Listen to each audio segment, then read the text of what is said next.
quero iniciar agradecendo a Deus Pai que proporcionou a presença de vocês todos aqui, a presença de todos os desencarnados que estão nos assistindo, a presença do Tony, né?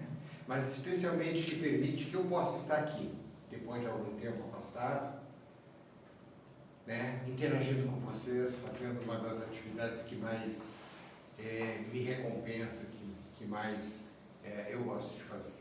Tá? Escolhi para o tema de hoje, amanhã, né, 1º de maio, todo mundo está lembrado, feriado, né, o tema do trabalho. E a gente vai encontrar o trabalho de acordo com as mensagens dos Espíritos para Kardec e vamos enquadrá-lo, enfim, nas suas diversas dimensões e tentar tirar alguma coisa útil para nossas vidas aqui. Tá? Então, a primeira coisa que chama atenção, e a primeira vez que aparece trabalho, é lá no Gênesis, né? Em Gênesis, logo no início, em que quando Adão e Eva então são retirados do paraíso, eles recebem essa fala de Jesus, de Deus, dizendo que no suor do teu rosto comerás o teu pão, até que te tornes a terra, porque dela foste tornado, porquanto és pó e em pó te tornarás. Notem bem que Deus, quem está falando com Adão e Eva ali, está falando para o corpo material, né? Deixando bem claro que é necessário o suor do rosto para comer o pão, para sustentar aquele pó, que vai voltar a ser pó, para sustentar aquele corpo. Tá? Ainda não se falava de espírito ali naquele momento.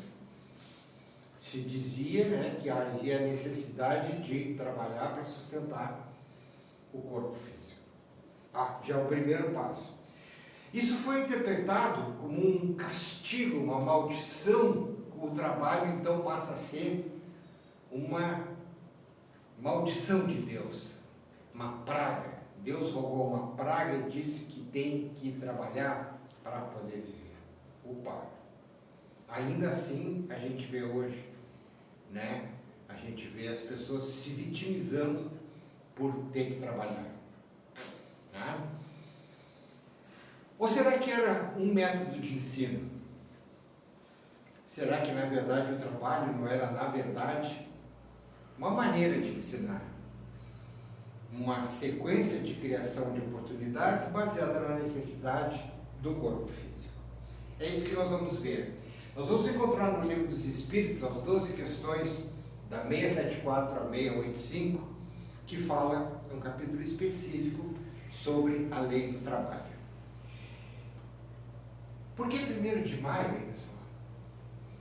Em 1º de maio de 1886, já vão mais 140 anos, né?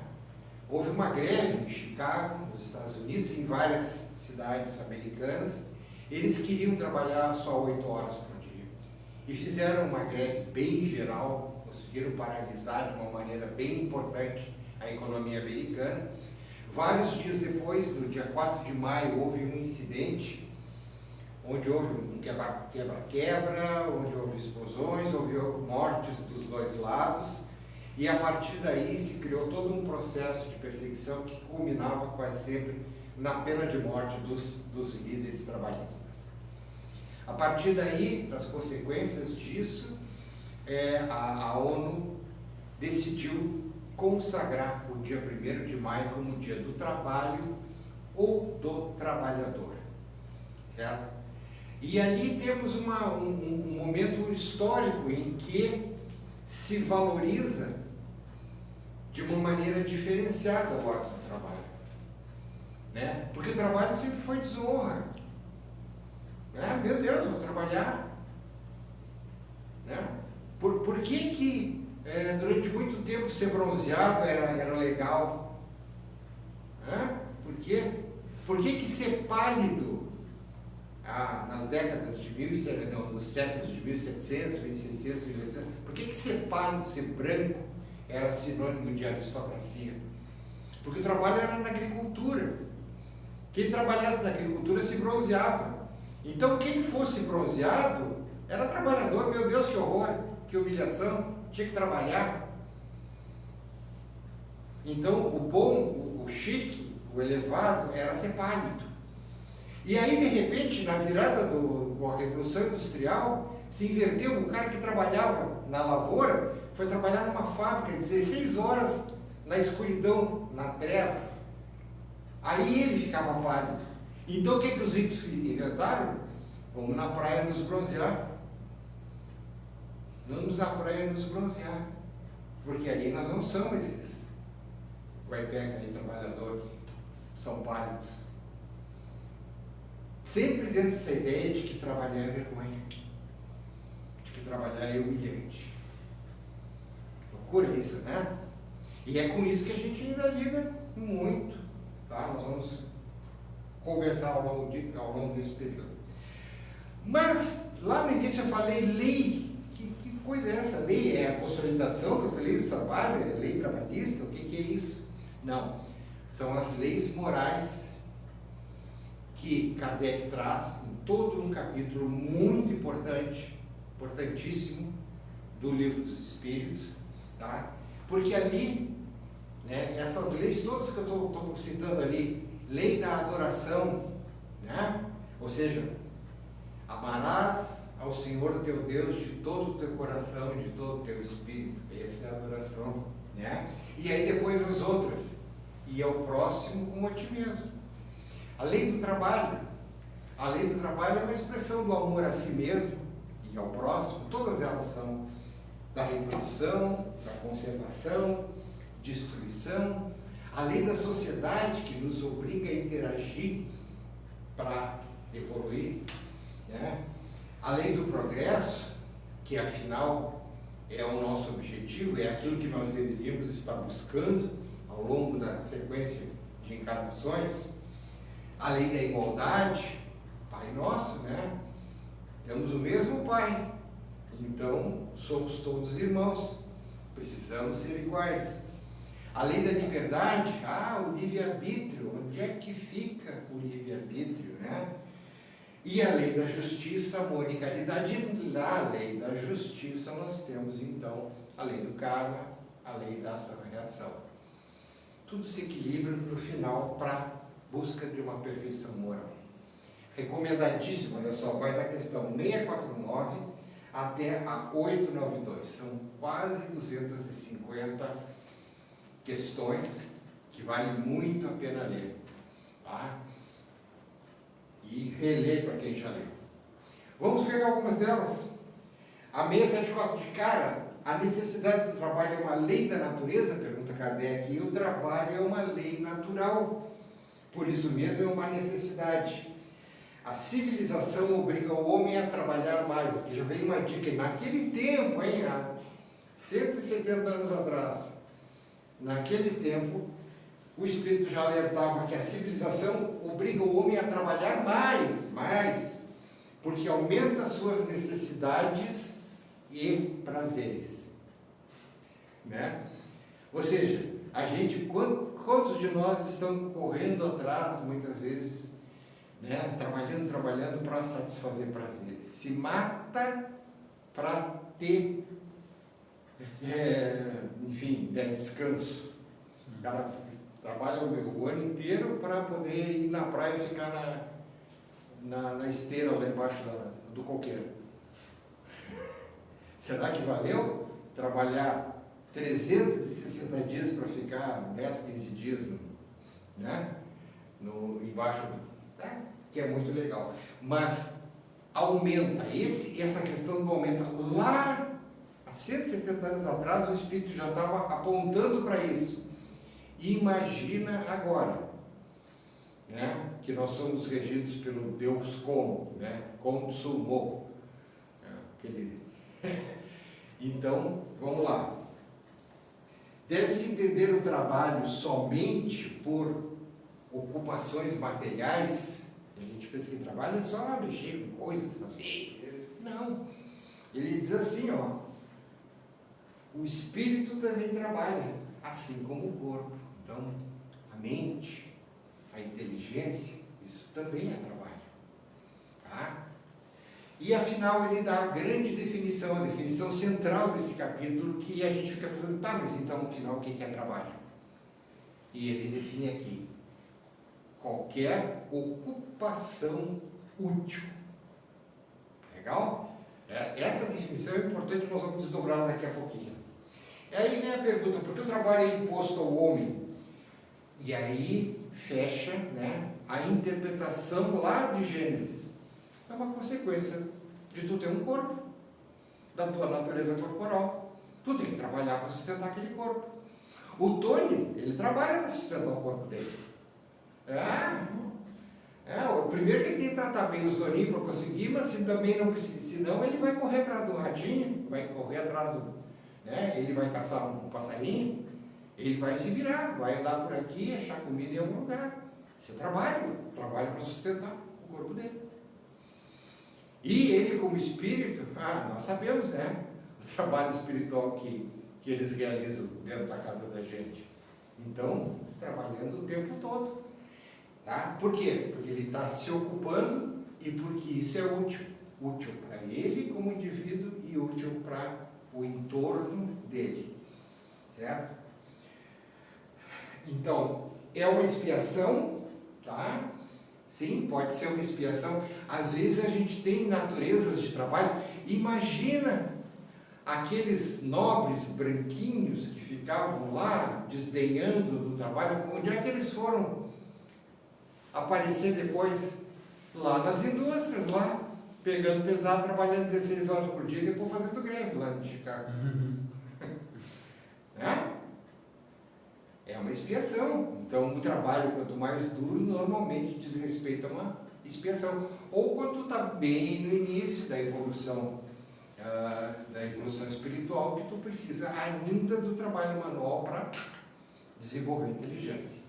Tá? Então, é um meio de aperfeiçoar a inteligência. Útil. Primeiro vamos trabalhar ocupação. Ocupação. Tranquilo esse termo para todo mundo aqui. Ou seja, é algo que né, onde tu usa o teu tempo. Todo mundo diz aí, agora a gente está ouvindo na física quântica, que o tempo é uma besteira, que o tempo é um horror, né? Tá? Calma, tá?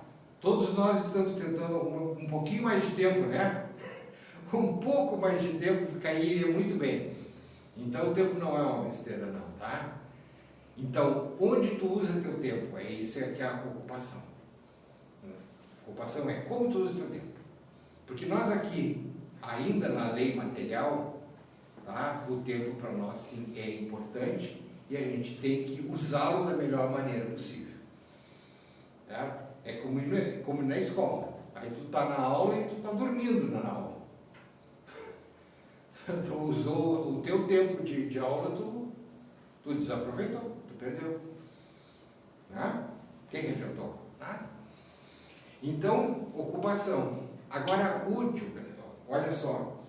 Útil está ligado a um objetivo. Algo é útil para alguma coisa.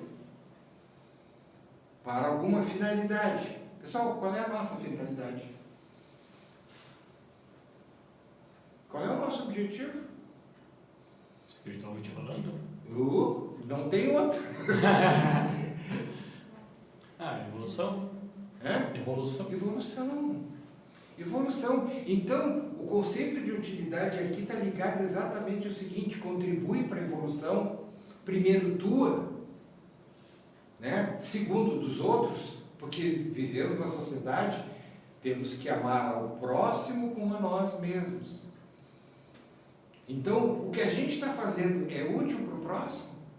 Eu tenho que me preocupar com isso. Eu estou usando meu tempo. O tempo é uma dádiva. A gente ganha uma quantidade de tempo para fazer as coisas. Estou usando adequadamente, de uma maneira útil, esse tempo que eu recebi? Vai ser cobrado, pessoal. Chega lá na hora H lá vai vir, olha assim, ó, tua vida teve 5 zilhões de segundos e tu usou só 10%. E o resto, bom, daqui a pouco eu vou falar do resto. Tá? Esse é o critério de utilidade. Então ele vem a pergunta, como é que eu estou me ocupando? Como estou me ocupando?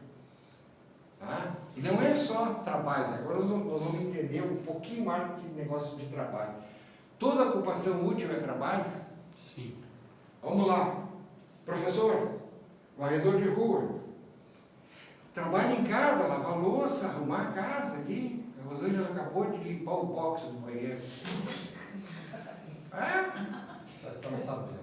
Coisa mais. Eu não consigo imaginar coisa mais útil, porque estava precisando lavar. Estava precisando lavar. Pouca coisa tão útil. Tá?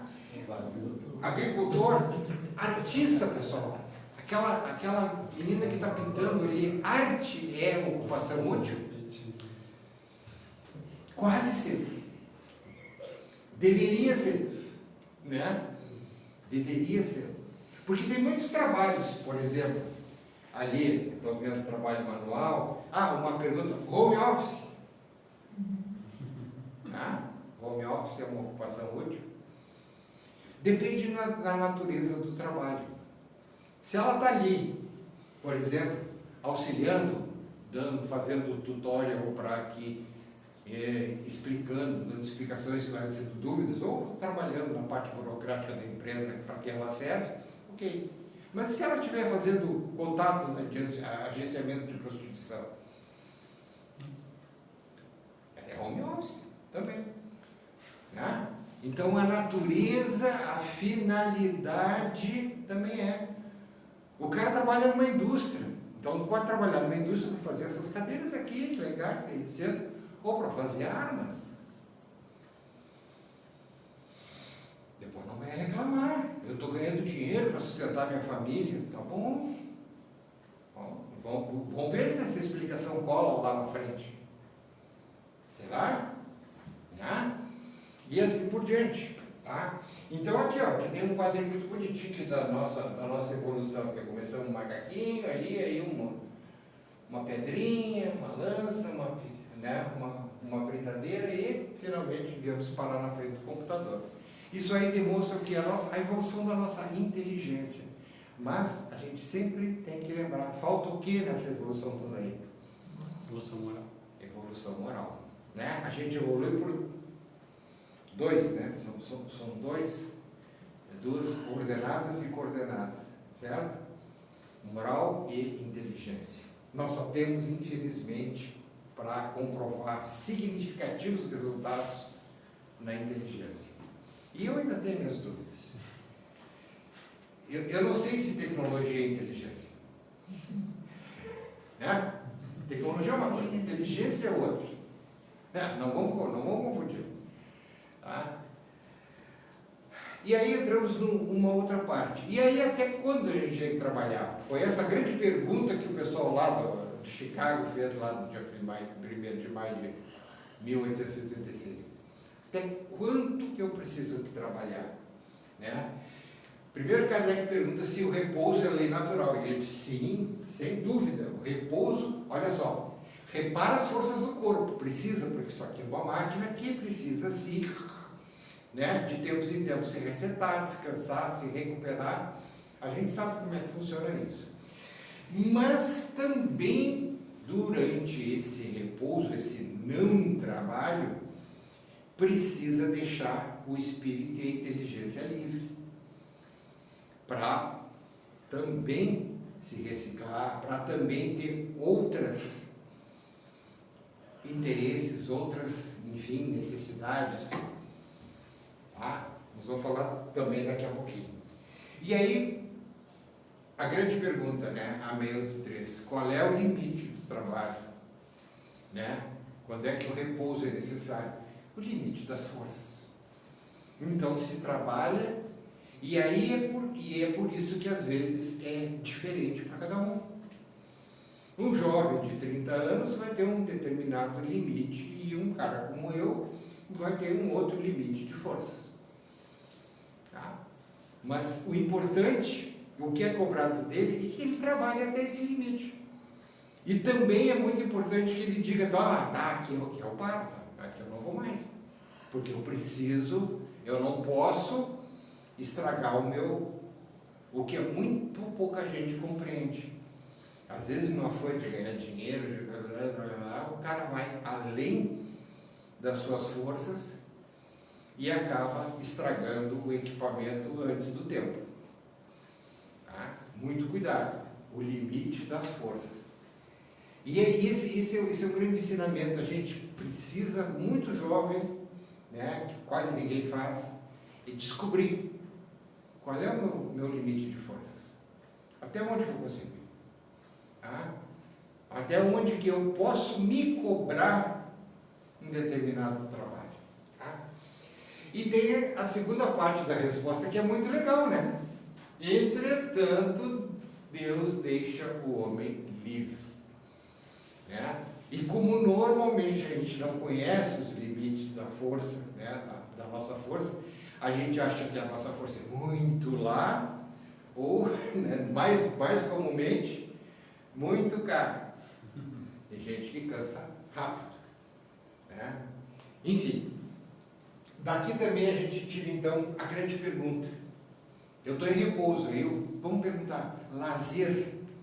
O lazer. Porque vamos fazer uma distinção assim, de trabalho, tá? Aquele trabalho que a gente usa, que a gente tem para nos sustentar fisicamente, aquele trabalho que a gente tem para sustentar a nossa família, enfim, e tal. Normalmente pelo qual a gente é remunerado, se é transformado em dinheiro ou alguma forma de remuneração. Todos nós temos, de alguma maneira, isso. Pode ser aquele CLT, bate cartão, ou pode ser o cara empreendedor. Eu tenho meu negócio e corro.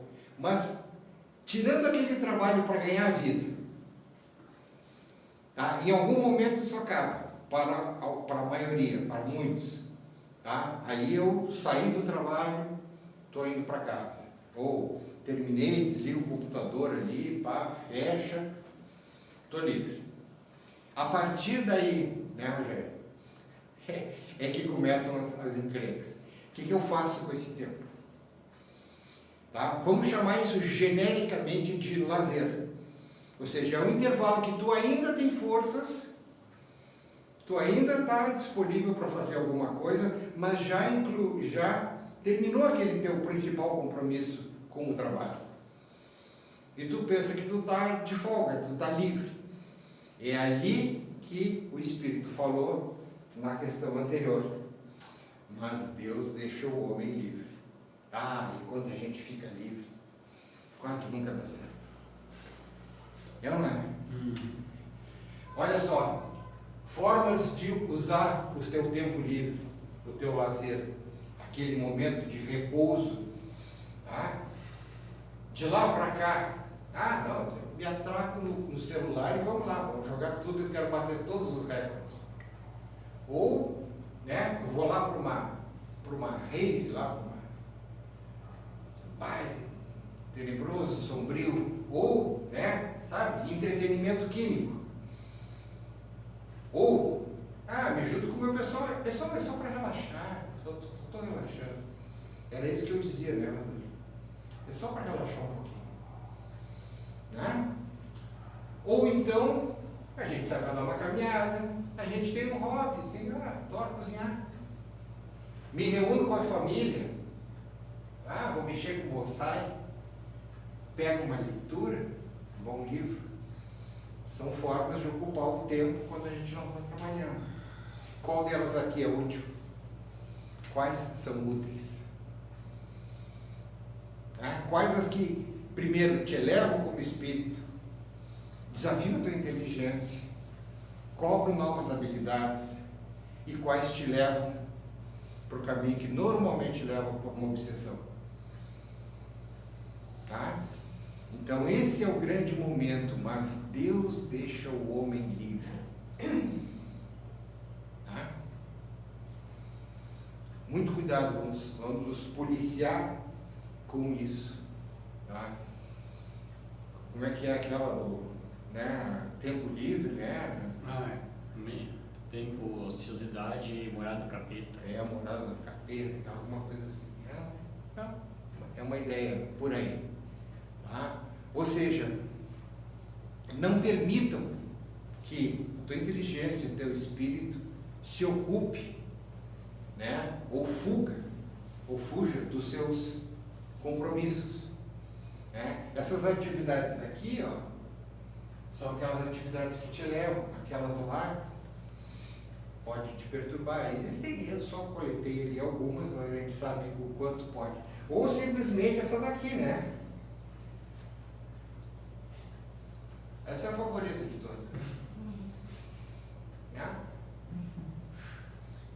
Tudo bem, faz isso, 5, 10 minutos, daqui a pouco tu não aguenta mais. Certo? Carreira? Não. Ainda estou bem.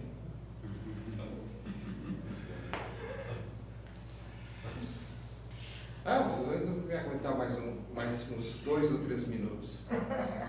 Pelo seguinte, pessoal, eu quero aproveitar que quando eu estava preparando essa palestra aqui, me ocorreu, né, que o trabalho ele sempre vem, ele é um misto de esforço, de te tirar da zona de conforto, de te incomodar, enfim, de desgastar fisicamente. É sempre uma incomodação, e ali dentro daquela capa vem uma recompensa que a gente não se lembra, não se dá conta na hora.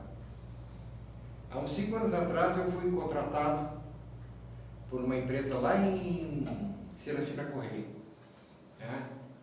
Já tinha 65 anos. Né? E aceitei porque afinal estava realmente precisando que entrasse um dinheiro, e era um trabalho que eu sei fazer, que eu gosto de fazer. Mas para chegar até lá eu tinha que chegar às 6h30 na rodoviária de Lajeado, às vezes um frio danado, às vezes um calorão imenso, e pegava o ônibus 77 da Bento, que era um ônibus com roleta, era um ônibus urbano, não tinha nem banheiro, mal reclinava, assim, reclinava quase 10 graus, no assento duro, e ele vinha parando em tudo quanto é canto. Se o Tony botasse a mãozinha assim, o cara parava para o Tony entrar. Levava 4 horas para chegar até lá em Serafina. Eu ia sofrendo, eu ia enlouquecido, chegava enfurecido lá. E depois tinha que voltar. E normalmente quando voltava, chegava às 7h30 lá na rodoviária, e alguém tinha que me apanhar porque tinha aula ou tinha reunião pública lá na casa em São Cristóvão. Então, aquele era o pior dia da minha vida. Pessoal, eu daria tudo para estar lá agora, para poder fazer esse dia de novo. Daria tudo. Pegaria as 4 horas, 8 horas de ônibus e de volta. Porque eu chegava lá, amigos, fiz amizades maravilhosas, conheci uma cidade fantástica, tal de Serafina Correia. Eu trabalhei no que eu gosto de fazer, fizemos um excelente trabalho. Quando eu voltava, eu encontrava vocês. Fazia isso aqui que eu estou fazendo agora. Então aquele trabalho, aquele horror, nada mais era que um veículo para me proporcionar essas oportunidades. Então, pessoal, abram os olhos. Aquele trabalho difícil, aquele trabalho desgastante, na verdade, é um portal para o crescimento, para a evolução de vocês. Nunca reclamem, nunca se queixem, como dizia Paulo, a tudo deem graças a Deus.